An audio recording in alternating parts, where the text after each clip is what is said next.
Olá, pessoal, tudo bem com vocês? Dando continuidade à nossa disciplina de Libras, hoje vocês vão conhecer um pouco sobre os movimentos surdos e a resistência ao ouvintismo. Sobre o aspecto histórico da pessoa surda, né? Eram submetidos a práticas oralistas. Sabemos, né, que em todo o contexto histórico das pessoas surdas, os surdos foram excluídos, segregados, e quando fizeram o movimento de integração, entre aspas, né, a questão não era inclusão, era uma integração, mas essa integração eles eram submetidos a práticas oralistas, ainda não essa aceitação da pessoa surda, a sua característica, né, de não ouvinte. E aí, pessoal, essas práticas oralistas apesar de todo o conhecimento, apesar de todas as legislações, de tudo que já foi passado aí ao longo dos anos, é, ainda existem essas práticas oralistas. Poucas mais existem. Então, eu queria dar aqui um exemplo para vocês dessa prática oralista que foi aplicada no passado, tá? E ainda temos sim algumas. Vou aqui dar um exemplo para vocês sobre um pouquinho dessa prática. Então, vou fazer aqui a leitura do livro da Sueli Fernandes, em que ela passa um pouquinho dessa prática através de Samuel Heinecke, né? Samuel Heinecke é conhecido como fundador do oralismo, filosofia educacional que tinha como pressuposto que o pensamento era dependente da mediação da fala. Então, para ele, ele achava que através da fala que a pessoa, né, tinha o cognitivo que funcionava, que existia esse pensamento. Então, como o surdo não falava, então ele acreditava que o surdo não tinha pensamento. Então, dessa forma, ele retornou aí um pensamento dominante da época, jamais aplicado no passado, na antiguidade, né? Então, para Heineken, é utilizado de gestos ou mímica, como eram denominados os sinais da época, significava caminhar em direção contrária ao avanço do aluno. Então, ele não aceitava a utilização de gestos ou mímica, que eram os sinais da época. Então, para isso, para ele, era caminhar para trás. Isso aí não ajudava as pessoas surdas. Então, o que ele fez? Ele fez sua metodologia inicial, né, que foi oficializada em 1778. Ele fundou a primeira escola para surdos na Alemanha e ele e seus seguidores aplicaram a seguinte metodologia, que era oralista, né, proibindo qualquer manifestação que identificasse outra forma de comunicação que não a fala. Então, ele não aceitava nenhuma forma de comunicação, somente a fala. Imagina aí o que esses surdos passaram na mão desse senhorzinho aqui chamado Samuel Heinecke, né?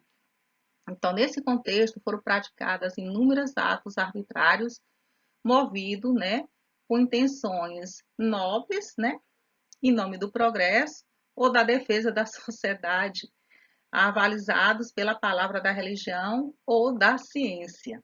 Então, aqui, pessoal, o que ele fazia, né? Perfuração de ouvidos, a criação de instrumentos mirabolantes que pretendiam interligar o ouvido a cordas vocais, a confissão e a remissão dos pecados permitidos apenas pela oralidade e, sobretudo, a proibição de qualquer forma de comunicação gestual, chegando a ocorrer a amarração e a mutilação das mãos. Então, era esse aqui, essa prática oralista, né? Então, vou dar aqui um exemplo aqui do passado. Agora, vamos aqui para o presente, para vocês aqui entender aí como hoje ainda continua ainda esse pensamento. Isso continuando aqui no livro da Sueli Fernandes. Então, assim, o oralismo, né, prevaleceu como filosofia educacional predominante no período que compreendeu a década de 1880 até meados de 1960, fazendo com que toda a escolarização dos surdos, bem como acesso e conhecimento informal ou científico, fosse dependente da possibilidade de oralização. Na maioria não acontecia, pessoal, né? Então, o modelo clínico terapêutico que produziu e produz e provocou e provoca efeitos prejudiciais nos aspectos socioemocionais, reforçando a percepção social do surdo como seres deficientes, entre aspas, né, da linguagem, da audição, da cognição, entre outras analogias incapacitantes. Então, tempos atuais hoje, ainda existe nessas práticas oralistas, que eu vou destacar aqui para vocês, que é a fonoterapias, os aparelhos auditivos e o implante coclear. Nada contra, né? Mas isso são práticas oralistas, né? Uma prática que ainda envolve, é, se o surdo não quer ou quer, vai depender dele, né? Também não se pode pegar, forçar uma pessoa ela ser totalmente oralista, sendo surdo, então deixar a pessoa que não, vamos dizer, vou dar aqui um exemplo para vocês, uma pessoa que ela é surda, mas dentro da família, né, a família não aceita ele ser surdo, porque todos são ouvintes. Então vai lá, faz a terapia, né, com o fono, então vai usar um aparelho auditivo ou até o implante coclear, que muitas vezes dá resultado ou não, né? E aí o surdo vai por conta da família, talvez não porque ele queira, ou então porque nem todos queiram fazer a comunicação em língua de sinais. E aí o surdo tem a família toda ouvinte, vai a questão do ouvintismo, né? Então ainda continua ainda essas práticas oralistas, ainda de não aceitação da pessoa surda. Mas também, pessoal, deixando aqui registrado, tem muitos surdos também querem fazer a terapia, né? Querem fazer fonoterapia, querem fazer, utilizar o implante coclear, né? Fazer aí a cirurgia do implante coclear e usar o aparelho auditivo. Tem muitos deles que querem e tem outros que não querem, tá? Então isso aí ainda continua esse pensamento no ouvintismo. Continuando aqui, surdos e grupos, né, tem como característica principal a necessidade de agrupamento em função de necessidade de forma de comunidade de linguística. Para Ben Harris, né, citado por Chance, a comunidade de surdo deve ser compreendida como uma comunidade de experiência. Pessoas não surdas que aprendem a se comunicar por sinais também podem pertencer à comunidade de experiências. Então, as pessoas, exemplo, que professor que tem um aluno surdo e aprende a língua de sinais, ele pode participar dessa comunidade de experiência, né, que é a comunidade surda, pessoas também da família que aprendem a língua de sinais. Então, todos aqueles que têm um contato com a língua de sinais e está aí com essa experiência nas comunidades surdas, ele sempre vai trazer muito mais para a vida deles. Vão trazer tanta experiência para eles, como vão passar experiência também para as pessoas surdas, né? Então é muito bom, gente, é prazeroso e digo para vocês que quando a gente tem esse contato com a pessoa surda, que a gente consegue fazer essa comunicação, língua de sinais, só tem enriquecer, enriquecer de conhecimento, sabe, de prazer que as pessoas surdas elas têm de estar com o ouvinte que sabe língua de sinais. Ainda para eles é um prazer muito grande, porque não é uma pessoa, né, com a mesma característica dele, que é surdo, sim um ouvinte. E aí tem essa troca de experiência, por isso que chama comunidade de, de experiência. O resgate dos surdos após a dispersão pelo mundo deu-se apenas a partir do final da Idade Média, né? Desse modo, o crescimento das comunidades surdas se deu nos últimos séculos, principalmente em função da criação de asilos e escolas, tá, pessoal?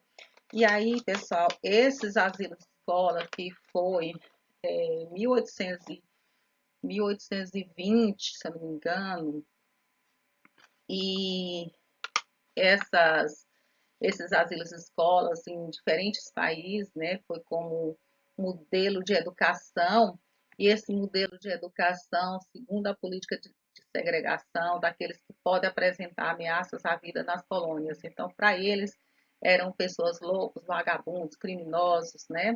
Que é adotada na transição da economia exclusivamente agrícola para a sociedade pré-industrial. São criadas as primeiras escolas de estudo por volta, né, de 1820, com regime residencial. Então, pessoal, essas escolas aí, essas escolas que foram criadas era para receber essas pessoas surdas, mas eram pessoas que eram dadas como loucos, né, vagabundos, é, até criminosos, a vida na colônia, né?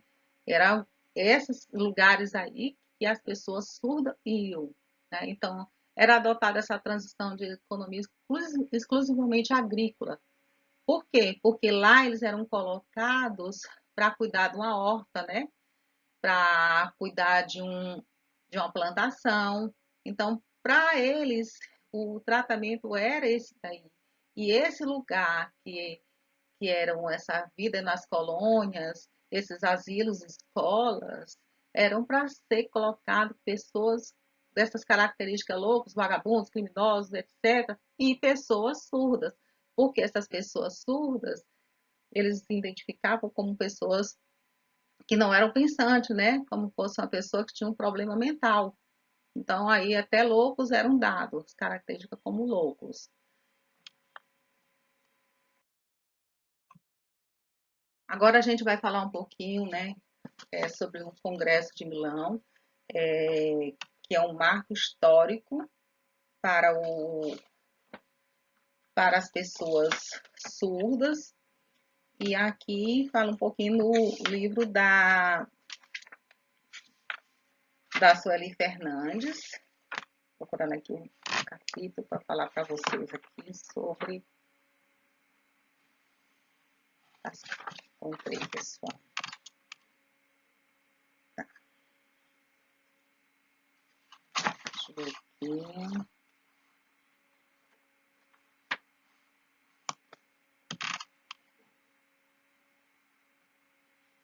Ah, pessoal, uma coisa importante que eu queria ter falado para vocês, achei aqui.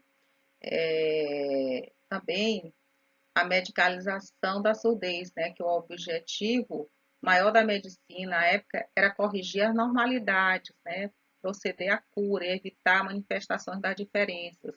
As consequências dessas perspectivas se veem refletidas em ações que tentam suprimir a diferença como se suprime o sintoma de uma enfermidade.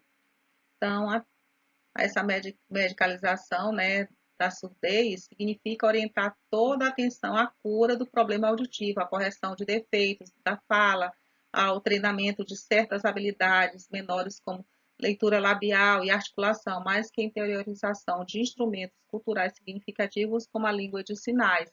Então, assim, tudo era voltado, né, para esse paradigma do ouvintismo, paradigma oralista.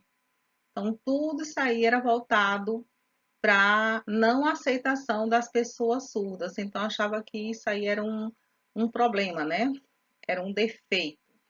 Então, mais um para vocês entenderem sobre um pouco sobre isso aí, sobre esse ouvintismo. Né? Então, segundo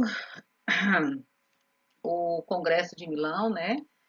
Vou ler aqui um pouquinho para vocês. Era o Congresso Internacional de Ensino de Surdos Mudos, na época falado, né? Surdos mudos, a escrita está aqui. Marco histórico que simbolizou o triunfo do oralismo, realizado em 1880 na Itália.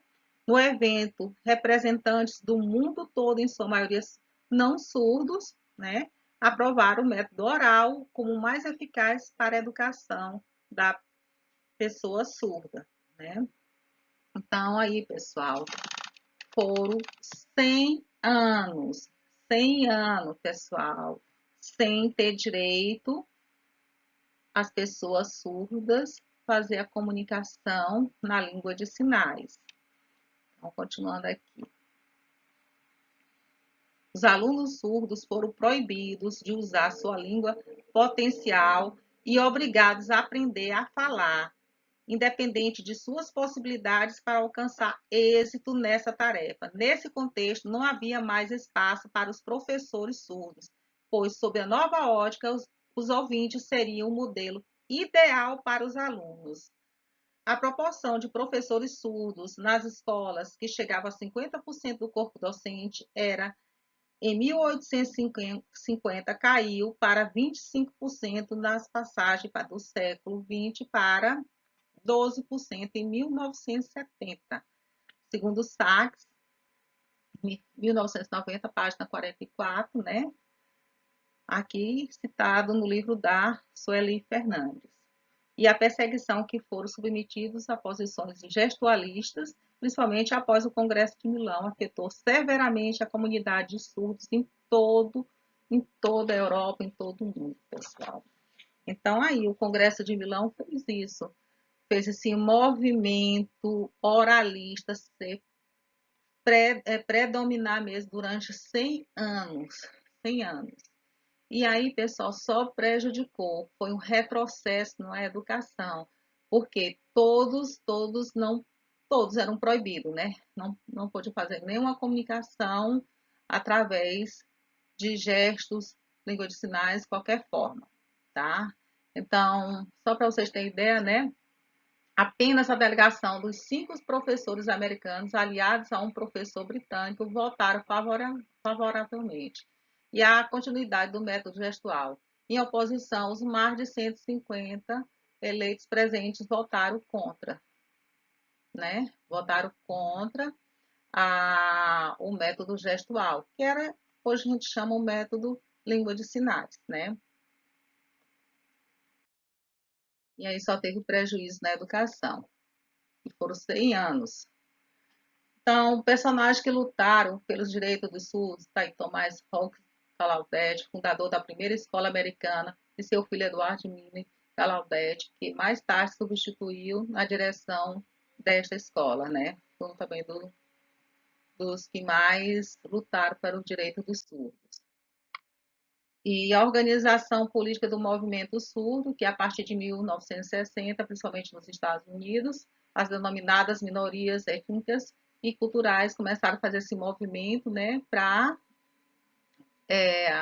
vem aí já o movimento oralista, né, aliás, após o movimento oralista, veio aí a comunicação total.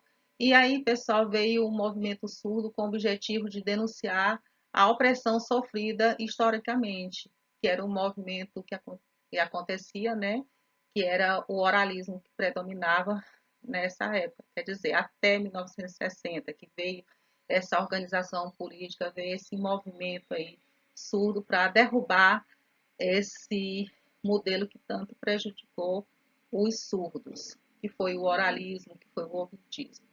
Então, Gladys Berlim foi a doutora em educação, né, a primeira professora surda da Universidade Federal, né, brasileira, também entrou nesse movimento. E aí veio o que? A educação especial, que favoreceu um movimento de integração que buscou demonstrar o potencial de pessoas com deficiência para a aprendizagem e o trabalho, abrindo a possibilidade de sua matrícula em escolas regulares, já que seu atendimento se dava exclusivamente em escolas especiais. Então veio aí esse movimento da educação especial, né, como forma de integração parcial criadas as primeiras classes especiais da escola comum, pessoal. E aí começou esse movimento com força, né, com um movimento aí de dar visibilidade às pessoas surdas.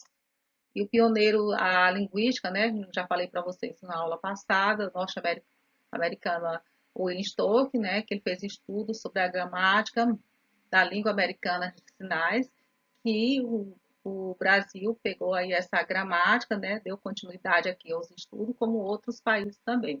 Então, realizou um inventário minucioso dos gestos utilizados pelos surdos, né, e compreender a lógica interna que constituía a regra e a formação da palavra neste idioma.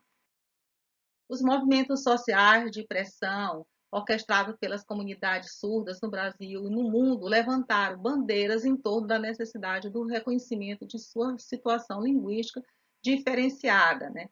Isso a gente já está falando o pós-oralismo, né? Que foi afirmado que a surdez não é uma deficiência, mas uma diferença. Então, eu pergunto para vocês, qual o termo que devemos utilizar no dia a dia? Deficiente auditivo ou surdo, pessoal? Me digam aí. Resposta: surdo. Uma pessoa surda. Eles não são deficientes, né? Eles têm uma limitação na questão da audição, mas não são deficientes. E eles não gostam, tá? Não gostam de ser chamado de deficiente auditivo. E aqui alguns exemplos dos movimentos sociais e políticos de políticas públicas na educação dos surdos no Brasil, né? Que a partir da década de 1990, gente, tão recente, aconteceu aí esses movimentos, e aí no final dessa década de 1990 veio os indicadores do fracasso escolar maciço dos alunos, né, surdos, e pais, professores, pela primeira vez as pessoas surdas passaram, né, a procurar o poder público e procurar fazer a diferença e ir atrás dos seus direitos. E os movimentos sociais e políticos continuaram, o Dia Nacional do Surdo, que é 26 de setembro, né, conseguiram aí, e a Lei da Acessibilidade em 2000 e a Resolução de 11 de setembro, que foi a Diretriz Nacional para a Educação Especial na Educação Básica, e veio que a Lei da Libras, né, em abril de 2002. Teve a portaria em novembro de 2003, desculpa, 2003, a acessibilidade dos surdos às universidades brasileiras, e o decreto de 22 de dezembro de 2005, que dispõe sobre a Libras, né, a língua brasileira de sinais. Eu já falei para vocês que é a língua oficial, né, oficial para as pessoas surdas, para ouvintes, mas nós temos aí a língua portuguesa dentro do Brasil e a língua brasileira de sinais. E mais recente, pessoal, foi sancionada em 2021 sobre a educação bilíngue dos surdos, que a disciplina e educação bilíngue dos surdos, a norma altera a Lei Diretriz e Base da Educação Nacional e define como educação bilíngue de surdos aquela em que a língua brasileira de sinais é considerada a primeira língua e o português escrito como a segunda língua. Tá? A oferta dessa modalidade no ensino deverá começar na educação infantil. E aí, pessoal, vem a educação bilíngue, né? Que a gente hoje conhece.